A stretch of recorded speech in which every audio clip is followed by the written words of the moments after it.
Math 806, Lesson 1. So, markup and selling price. The markup is when, let's say, I have a business, a store of some sort, and I'm buying, let's say, Dorito chips.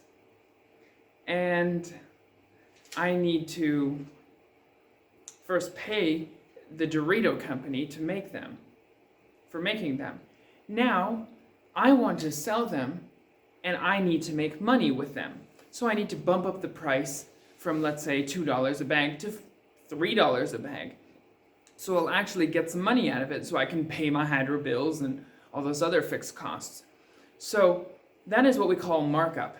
And then from the markup, we go to the selling price.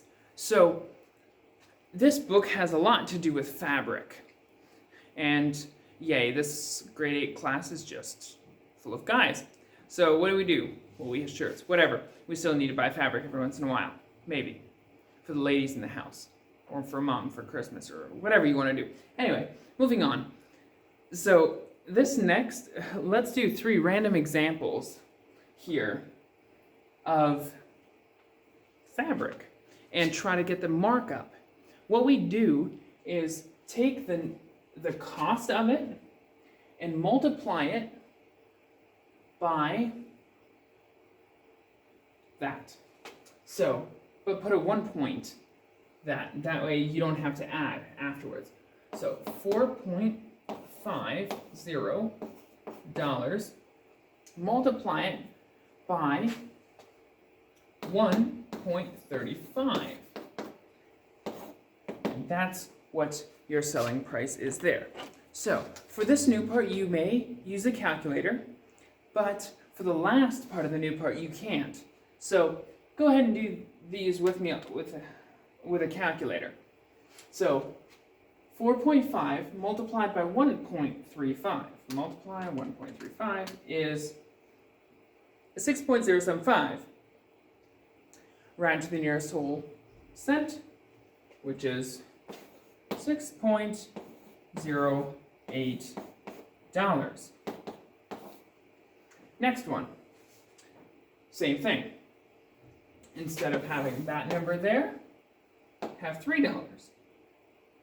Let me just put arrows, how I got them, where I got them from. Now, $3 multiplied by 1.35. 1.35 multiplied by 3 is 4.05. Now, keep in mind that the next one, the third example, the lace edging is 20 cents per yard. Now, let's do that. Make sure you change the cents to dollars first.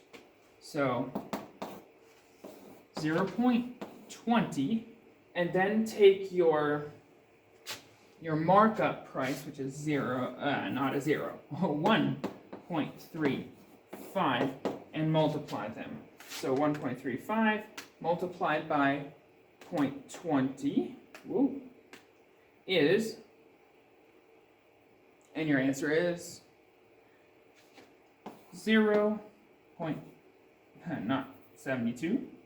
27 dollars. So go ahead and always, when you come into your story problem, always find your markup first, and then go with your prices and multiply them. And always make sure you have your one point. Let's say we had a markup of 15%, which I think is all over number 1. Then you would write that as your markup and multiply with your price. You take your price and multiply it by 1.15. So I think you can do this on your own very well. So go ahead and do the rest of the lesson.